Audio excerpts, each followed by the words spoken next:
Welcome to City Talks, where we discuss the big issues facing UK cities and the latest thinking on urban policy with expert guests. I'm your host, Andrew Carter from the think tank Centre for Cities. Enjoy the episode.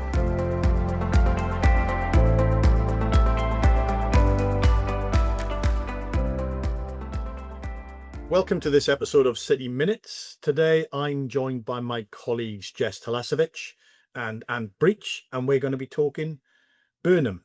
In the spirit of everything has been said, but not everyone has said it, we are recording this a week after Andy Burnham made his big speech in Manchester, talking about his view and his vision for the country should he become the new Prime Minister. So we're going to have a look at some of the aspects of that and try to get under the skin of it.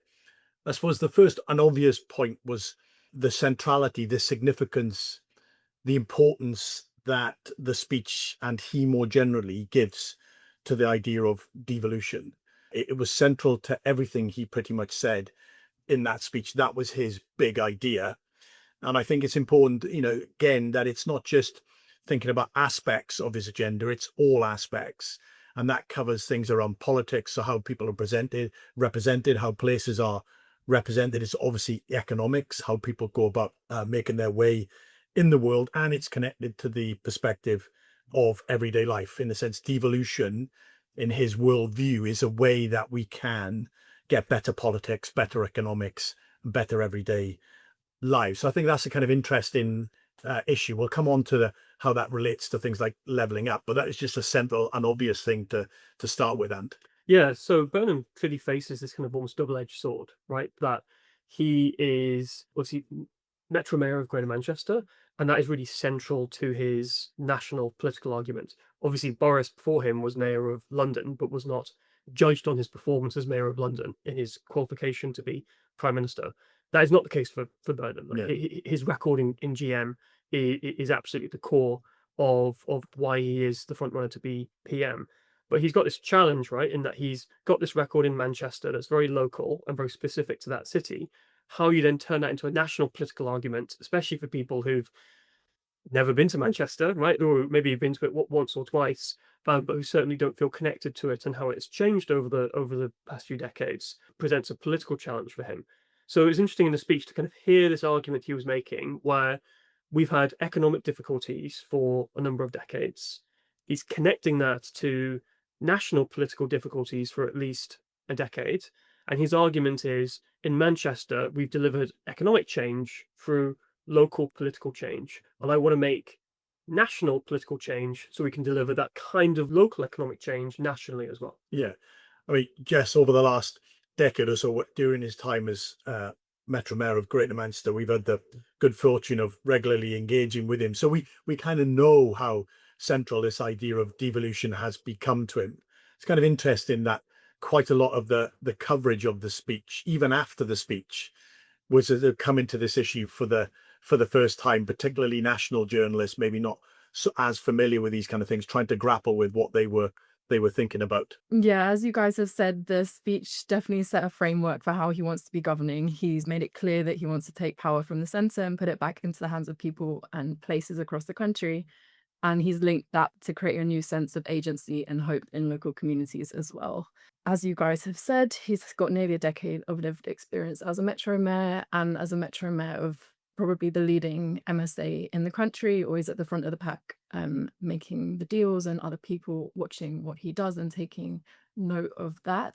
And yeah, I think fundamentally the speech he was trying to set out that a different approach can work, and he's put that into practice. But yeah, as the coverage we've seen since from journalists, it's going to be a big learning curve for people, and also just to get members of the public on board with an agenda as well. And as you've said, and many people might not have been to Manchester, it might seem quite alien to them, but we did also see in his speech shout outs to London, shout outs to Cornwall and places, a way of making the Manchester model work for other places. And I think he also did note that the Manchester model won't be right for every place, and different places, rural economies, etc., will need a different approach. Yeah, but I think particularly some of the coverage you've seen, which is sort of kind of bafflement, people saying, what does Andy Burnham think about issues X, Y, Z? He's often usually has expressed a view on a number of these different topics related to domestic policy areas. He's actually been getting on with them as Mayor of Greater Manchester.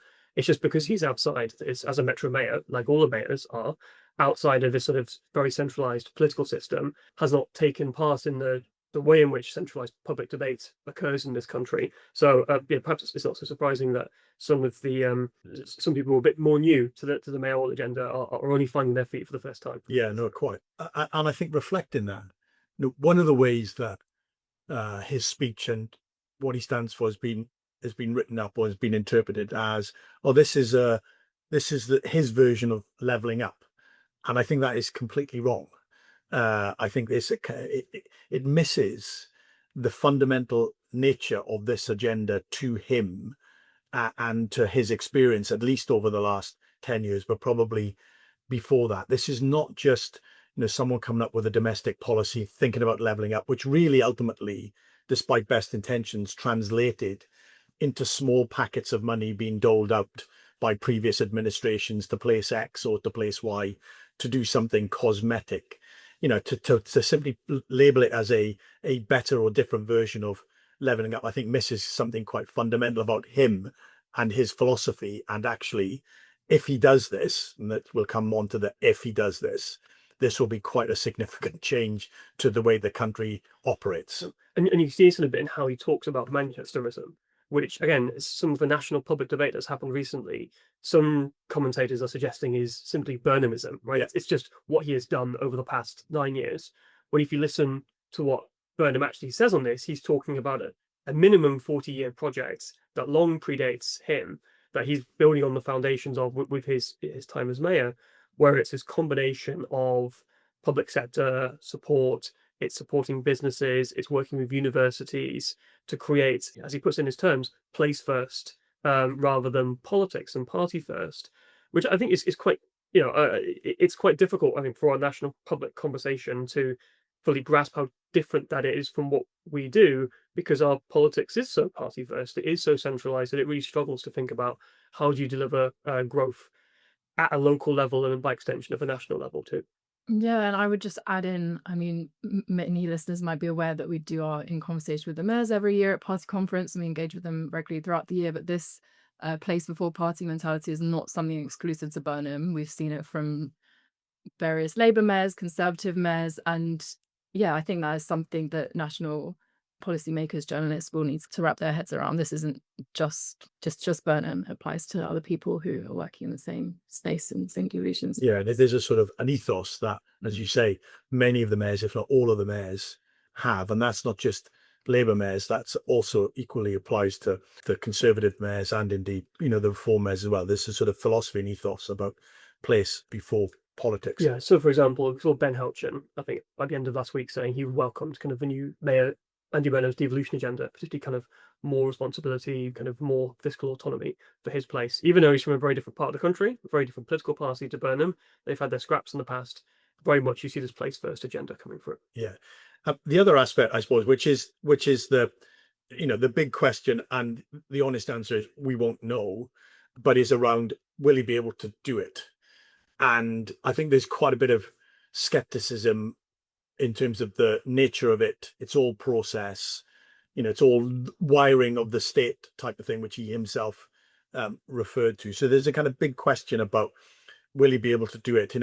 Again, commentators saying, yes, every politician before they get into power says they're going to give power away. They get into power and then they rarely give that power away. We've already touched on that. I think that misunderstands this, Issa. But there is that question out there, which is, will he be able to do it? And we honestly don't know, Jess. But the obvious thing is, if he can't do it, then probably no one can do it, right? Yeah, and I think it misses, people may be missing the point that a lot has already been devolved, and I don't think Burnham's talking about instantly devolving whole new remits out there. Maybe he wants to do additional things on skills with the 16 to 18-year-olds, or maybe something on employment support. It's not devolving things from departments for the first time. Places like GM have quite a strong track record. It might be a few incremental things like that. No, I exactly. I think, again, there's sort of partly a pragmatism as well as a philosophical kind of perspective, but we don't know, and this is how it's going to play out. As Jess said, we have made progress over the last 10 years. There has been varying degrees of devolution to different parts of the country, and and some of it is quite substantive, and we should recognise and celebrate that. I think um, the point, I think, in some respects, is if he is successful, and if he is to be successful, Whitehall is going to have to change quite substantively. In my sense, at least from talking to officials, get your view, is that some of them, I don't think, fully grasp the significance and the potential size of the changes that may ultimately come into being. Yeah, I think that's right, and it was quite a clear component of Burnham's speech. Again, it separates it quite a bit from the levelling up beforehand, that there was a lot of criticism of the way Whitehall operates in his critique of how centralised the state is. I think it's also fair to say, sort of, if we reflect on the past 10 years of devolution, some departments are ministries are much more on board with the idea of devolution than others. I will probably be a particularly big culture shock for those that have so far been resistant. But conversely, it's going to be those areas that have so far seen the least devolution where Burnham as PM is going to have to make the most effort to persuade people, to overcome, to push through resistance, to actually implement a devolution agenda that is as comprehensive as he set out in his speech. Yeah.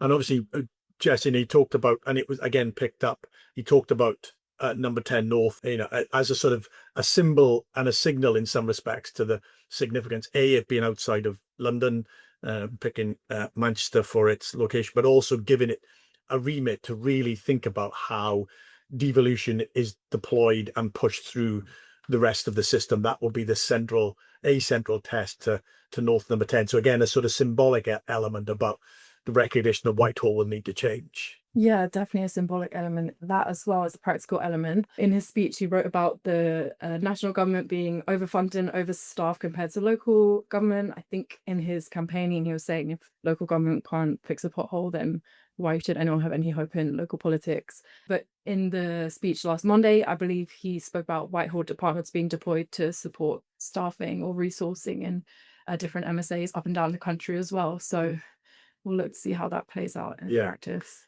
Yeah, and I think that sort of reflects, there's this sense, and Burnham is right to kind of make this observation, that on the one hand, you've got a state that at the community level feels very weak and unable to actually implement even like a bare minimum standard of public services for people up and down the country. This is driving a huge sense of public frustration with politics at present. At the other hand, you've got this very centralized, kind of overmighty, kind of vast bureaucracy that is so large it struggles to get anything done. A huge part of Burnham's argument is that actually we need less flab at that national level and thereby more capacity at the local level. And that's going to require, obviously, going through Whitehall and pushing through quite serious change to implement that. And probably at the heart of that is going to have to be the fiscal devolution agenda. We've talked about that on a few podcasts, so I don't think we need to sort of go through all the details of that here. But while kind of his speech was talking about lots of the public services side, lots of kind of changing our democratic practices side to devolution, we didn't see quite as much in the speech on fiscal in his speech, which is very understandable. But that will probably be where there's the most potential to change the relationship between Whitehall and places, is by changing those funding relationships between central government and through local government and the mayors.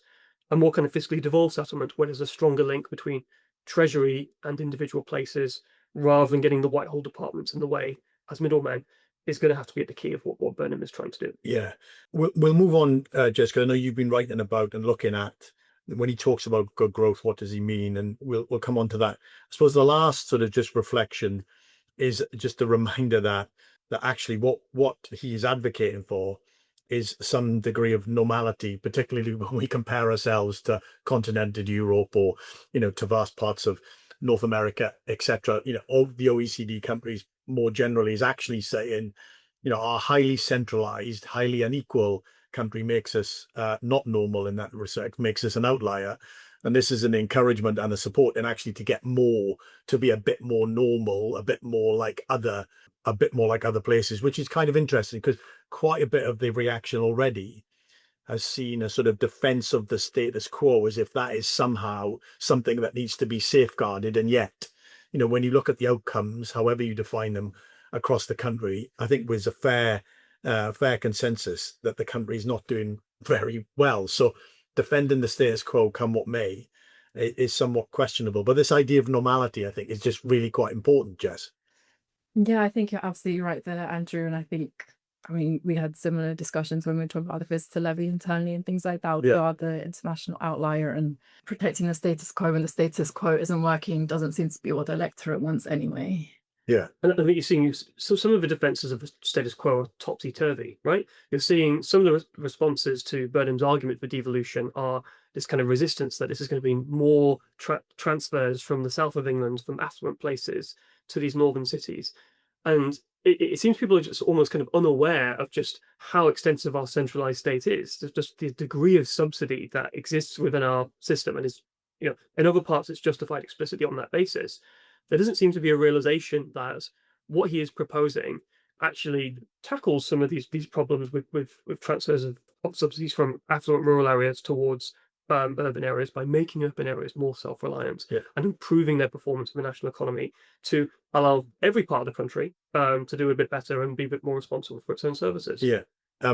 Jess, you've been looking at, as I said just a moment ago, you've been looking at this idea of good growth, talks about it a lot, references it a lot, partly anchored in, again, in his Greater Manchester experience, and particularly the Good Growth Fund that has been established in Greater Manchester. Just say a little bit about what the Good Growth Fund is, and what can we, given what it's trying to do, the sort of projects it's looking to invest in, what do we then discern from that as to what he means by good growth? Sure, Andrew. So the Good Growth Fund was announced, I believe, late 2025 in Manchester. So it's a nearly £2 billion fund. It will last for a decade. And as you say, we've been looking at it in the last week to see what it could mean for his approach to national economic policy. So when he announced the Good Growth Fund, Burnham labelled it as a new model of economic growth. And I think it exemplifies the Manchester as the model quite well.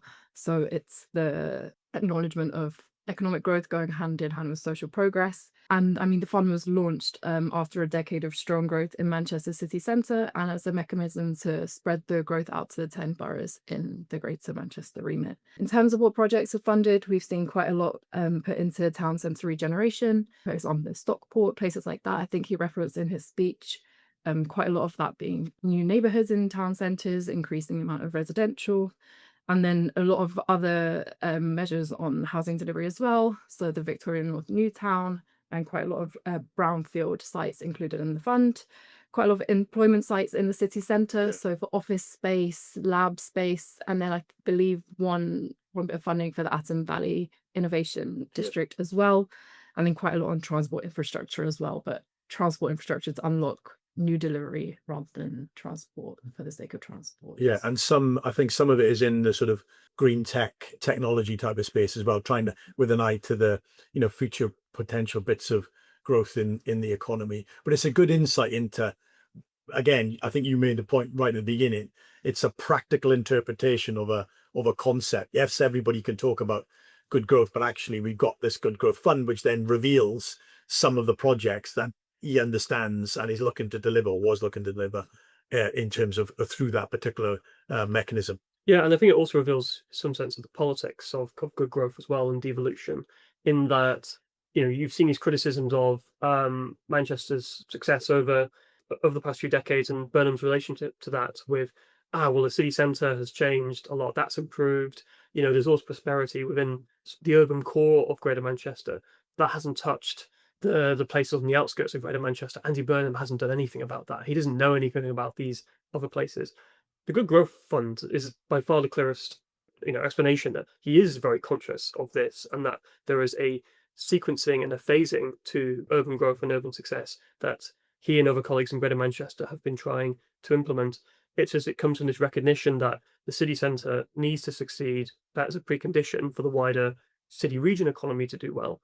But once that is beginning to succeed, beginning to attract in jobs, investments, and residents, you can continue building on that, but that also provides your platform to then support wider investment, wider economic development across the entire city region. Yeah. So it would be interesting to see how, if that then becomes part of, good growth at a kind of national level, whether that becomes reflected in national policy as well. And that was very much a central theme to both Cities Outlook 2026 and more recently our Big Cities Outlook, which we published last week or the week before, which was really looking at this idea of growth is necessary, but not always sufficient if you want to increase participation in the labour market and ultimately to get more money into people's pockets. You need that growth, and then you have to think about how you can connect people literally and through education and skills into those growth opportunities as well. Yeah, which is part of the argument for devolution, right? If you have local growth, that should feed through into improvements in local public services and better living standards for your residents. Currently, because our state is so centralised, we don't see that. But if Burnham is successful, we should maybe hope to see a bit more of a closer connection in the future. Yeah. So let's just close by having to think about if he becomes the new PM. That will be around the 20th of July. Big agenda, relatively short time by the end of the Parliament to both be able to be pointing very clearly as to the direction, but also some of the impact. Jess, big question about hitting the ground running and really getting motoring on these sorts of things. Yeah, definitely. So as you say, only a few years to make impact, and then we've also got the mayoral elections in 2028. So mayors will want to be able to show that they can make a real impact before people go to the polls. And yeah, I think definitely be focused on some of those quick wins, as well as the long-standing issues as well. But as you say, he'll be well placed to know what the challenges and opportunities are for the metro mayors in the regions, and know what those long-standing frustrations are and be able to tackle them for him and his mayoral colleagues. And we should probably say, because we've written about this and we're going to talk a little bit more about this in the near future, a mayoral by-election in Greater Manchester at the end of the month, where, given the significance of Greater Manchester both as an economy but also as the hotbed of devolution, whoever wins that will be stepping into quite a significant role, irrespective of the predecessor. Actually, GM has an outsized role, I think, in terms of thinking about the nature and shape of Britain's economy and Britain's politics as well. So we'll have more to say on that in the near future. I hope that's been useful. As I say, in the spirit of everything has been said but not by everyone, I think we wanted to cover some of these. We'll undoubtedly have more to say in the weeks ahead on all of these issues, particularly getting under the skin of some of the policy issues that were highlighted in the speech, whether that's related to high streets or to housing or to universities or to transport or to fiscal, as Ant was referring to as well. So you can find all of that material on our website. But for now, my thanks to Ant and to Jess, and thanks for listening. Thank you for listening to this episode of City Talks, brought to you by the Centre for Cities. You can find us on Apple Podcasts, Spotify and Podbean by searching Centre for Cities. Please rate and subscribe if you like what you heard. You can follow the Centre on Twitter at Centre for Cities, all one word, or on LinkedIn for the latest on what the Centre is up to. To hear about all our latest reports and briefings and upcoming events, sign up to our fortnightly newsletter via our website, centreforcities.org. If you have any comments on the episode or suggestions for topics we should cover, we'd love to hear from you. Do tweet us or send us an email to info@centreforcities.org.